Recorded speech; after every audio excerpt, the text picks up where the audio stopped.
कौवा और गोरी कौवी जंगल में फलों का जूस बनाकर बेचते थे। गोरी, मुझे एक आम का जूस दे दो और मुझे पाइनएप्पल और चीकू वाला मिक्स जूस, वो भी बर्फ डाल के। हाँ हाँ, अभी बनाती हूँ। कालू ने मिक्सी में फलों का जूस बनाना शुरू कर दिया। गोरी, मुझे एक करेले का जूस दे दो और मुझे सारे फलों वाला मिक्स जूस। ऐसे कैसे? मैं करेले का जूस पी रही हूँ और तू मीठे फलों वाला पिएगी? नहीं नहीं, तू भी करेले का जूस पीना। रानो उनकी बातें सुन रही थी। तभी रानो चिड़िया ने कहा, मीनू मौसी, क्यों ना आप भी टूनी के जैसे मिक्स फ्रूट वाला जूस पी लो। हाय रे मेरी फूटी किस्मत, अगर मैं पीना भी चाहूँ तो नहीं पी सकती क्योंकि मुझे शुगर है। हाँ रानो, इसलिए मीनू मौसी रोज हमारे ठेले से करेले वाला कड़वा जूस पीती है। और हाँ कालू, मेरे जूस में एलोवेरा डालना मत भूलना। कालू जल्दी जल्दी से सारे पंछियों ने बताए हुए फलों के जूस बना देता है। सारे अपना अपना जूस पी लेते हैं। गोरी, पहले तुम्हारे जूस की टेस्ट बहुत अच्छी थी, तुमने बर्फ थोड़ी ज्यादा डाल दी है। ची ची ची ची ची, कितना कड़वा जूस है मीनू मौसी। नहीं पीना है तो साफ साफ बोल दे, मैं ही पी लेती हूँ। मीनू मौसी टूनी का भी जूस पी लेती है। कम शक्कर खाया करो साथियों, वरना हमें भी मीनू मौसी की तरह कड़वा जूस पीना होगा। चलो चलो, अब अपने अपने पैसे दे दो। अपने अपने पैसे देकर सारे वहाँ से चले जाते हैं। गोरी, दिन ब दिन तुम्हारे जूस की टेस्ट खराब होती जा रही है, आगे से जरा ध्यान रखना। कितने दिन हुए मैं आपसे रिमोट वाली गाड़ी मांग रहा हूँ, पर आप हो कि मुझे लेकर ही नहीं देते। अजी, हमने आज बहुत मुनाफा कमाया है, आज आपको जग्गू को रिमोट वाली गाड़ी लेकर ही देनी होगी। ठीक है जग्गू बेटा, चलो आज लेकर ही देते हैं। कालू खिलौने की दुकान से जग्गू को महंगी वाली रिमोट की गाड़ी खरीद कर दे देता है। जग्गू खुशी से गाड़ी लेकर वहाँ से चला जाता है। कालू जी, चलिए, हमें हमारे फलों के बगीचे की देखभाल करनी है। इधर जग्गू खिलौना लेकर सोनू और पिंकी के पास आ जाता है। देखो दोस्तों, मेरे मम्मी पापा ने मेरे लिए रिमोट वाली गाड़ी खरीद कर दी है।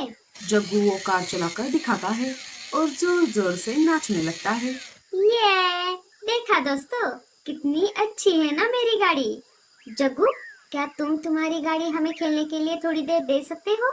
नहीं रे बाबा, मैं इसे आप दोनों के साथ शेयर नहीं करूँगा। मैंने इसे अभी तक ठीक से खेला भी नहीं है। अगर आप दोनों इसके साथ खेलोगे तो इसकी सारी चार्जिंग खत्म हो जाएगी। अगर आप दोनों को खेलना है तो अपने मम्मी पापा से मांग लो। ऐसा कहकर जग्गू वहाँ से अपनी गाड़ी लेकर चला जाता है। घमंडी कहेगा। अगर खेलने नहीं दे सकता था तो यहाँ लेकर ही क्यों आया? सोनू बेटा, ऐसा नहीं बोलते। जब उसका मन भर जाएगा तो वो तुम्हारे साथ उस गाड़ी को जरूर शेयर करेगा। मम्मा, हम कितने दिनों से आपसे वो गाड़ी मांग रहे हैं, पर आप हो कि हमें लेकर ही नहीं देती। दूंगी बच्चों, जरूर लाकर दूंगी। आप दोनों यही खेलो, मैं जाकर हमारे लिए अनाज लेकर आती हूँ। अगर मुझे आने में देर हो गई तो घबराना मत, रानू आंटी के यहाँ पर चले जाना। लाडो अनाज लाने के लिए जा ही रही थी कि तभी रानू चिड़िया सामने आ जाती है। अरे लाडो, कहाँ जा रही हो इतनी जल्दी में? क्या बताऊँ रानू, बहुत दिनों से बच्चे खिलौने लाकर देने की जिद कर रहे हैं, पर एक मैं हूँ कि उन्हें लाकर नहीं दे सकती, इसीलिए मैं राजा जी के महल में काम करने के लिए जा रही हूँ। पर लाडो, तुम तो अपना जूस सेंटर खोलने वाली थी ना? हाँ रानो, पर गोरी भाभी और कालू भैया ने सारे फलों वाले पेड़ों पर कब्जा करके रखा है। जब भी मैं फलों को तोड़ने के लिए उस इलाके में जाती हूँ तो गोरी भाभी मुझे वहाँ से भगा देती है। लाडो, मुझे एक जगह पता है जहाँ अलग अलग प्रकार के फलों वाले पेड़ है। झरने के पास वाले इलाके में ढेर सारे फलों के पेड़ है, जहाँ से तुम फलों को तोड़ सकती हो।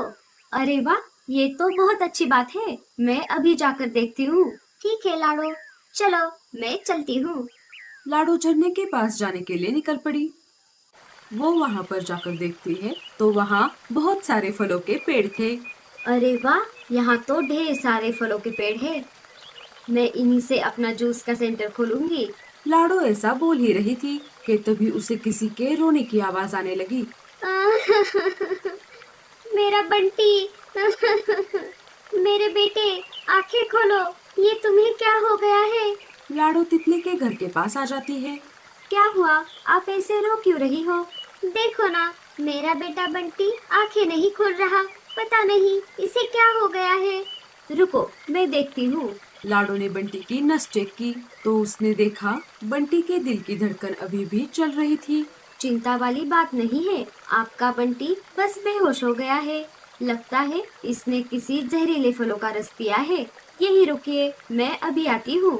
लाडो चल पड़ी एक ऐसी जड़ी बूटी की तलाश में जिससे बंटी ठीक हो सकता है। थोड़ी देर खोज करने पर लाडो को एक जगह वो जड़ी बूटी वाला पेड़ मिल गया। लाडो चिड़िया ने देरी ना करते हुए उस पौधे के पत्तों को तोड़ लिया और उसे लेकर वो तितली के पास आ गई। आप डरिए मत, मुझे जड़ी बूटी मिल गई है। इसे पीते ही आपका बंटी बिल्कुल ठीक हो जाएगा। बाकी सब ऊपर वाले के हाथ में है। लाडो ने पत्तों का रस निकालकर कुछ बूंदे बंटी के मुंह में डाल दी। थोड़ी ही देर में बंटी बेहोशी से जाग गया। माँ, मेरे बच्चे, तू ठीक हो गया? चिड़िया, अगर तुम सही समय पर ना आती तो न जाने मेरे बंटी को क्या हो जाता। कोई बात नहीं बहन जी, जंगल में एक दूसरे की मदद करना हमारा फर्ज बनता है। क्या पता न जाने कौन किसके काम आ जाए। वैसे आपका नाम क्या है? मेरा नाम सोना तितली है। पर तुम इस इलाके में क्या कर रही हो? क्या तुम्हारा कोई रिश्तेदार यहाँ पर रहता है?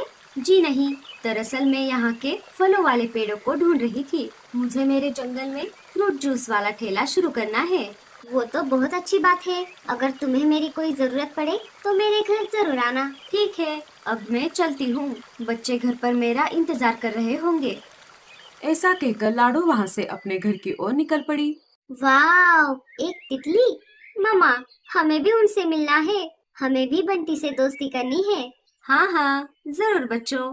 दूसरे दिन लाडो फलों वाले पेड़ों से कुछ फल तोड़कर ले आती है और अपना पुराना मिक्सर लेके फ्रूट जूस का ठेला शुरू कर देती है। जंगल के पंछी लाडो का फ्रूट जूस वाला ठेला देखकर बहुत खुश हो जाते हैं और उसी के ठेले पर फलों वाला जूस पीने लगते हैं। अरे वाह वाह वाह वाह वाह, क्या जूस बनाया है लाडो, वो भी बिना पानी डाले। पर अगर इसमें थोड़ी बर्फ होती तो और मजे आ जाते। नहीं नहीं साथियों, आजकल बर्फ में बहुत मिलावट होती है और जूस भी पतला हो जाता है। मैं फलों के जूस का मजा खराब नहीं करना चाहती। अरे हाँ, अब आई बात समझ में। ये कालू फलों के जूस में इतना भर भर के बर्फ क्यों डालता था? जूस के नाम पर हमें सिर्फ शक्कर वाला पानी पिला रहा था। कालू जी, अगर ऐसा ही चलता रहा तो हमारा सारा धंधा चौपट हो जाएगा। हमें कुछ ना कुछ तो करना ही होगा। आप चिंता मत करो भाभी, मैं हूँ ना। अब आप देखते जाओ मैं क्या करता हूँ। भूरा लाडो के फलों वाले पेड़ों से सारे फल तोड़ देता है और उन्हें रात में ही कालू के पास लेकर आता है। अरे भूरे जी, इतने फल आप कहाँ से तोड़ कर लेकर आए? भाभी जी, मैंने जंगल के सारे फलों वाले पेड़ों से सारे फल तोड़ लिए हैं। क्या सारे पेड़ों से मतलब? सारे पेड़ों से मतलब सारे पेड़ों से।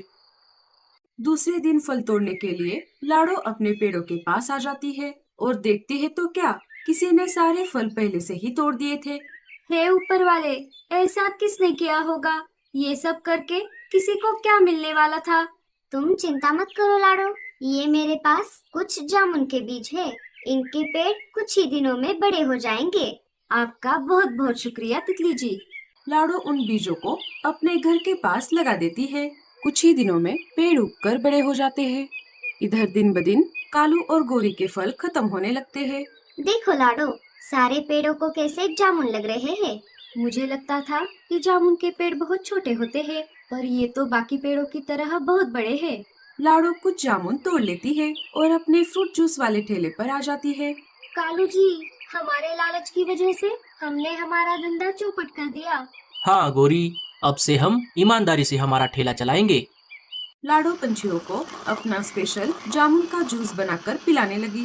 लाडो, पर मेरा क्या होगा? मीनू मौसी, आपके लिए है ना ये स्पेशल करेला, एलोवेरा और जामुन के बीजों वाला जूस। सारे जोर जोर से हंसने लगे। कालू और गोरी लाडो से माफी मांगते हैं और बाद में दोनों जंगल में हंसी खुशी से फ्रूट जूस बनाकर बेचने लगते हैं।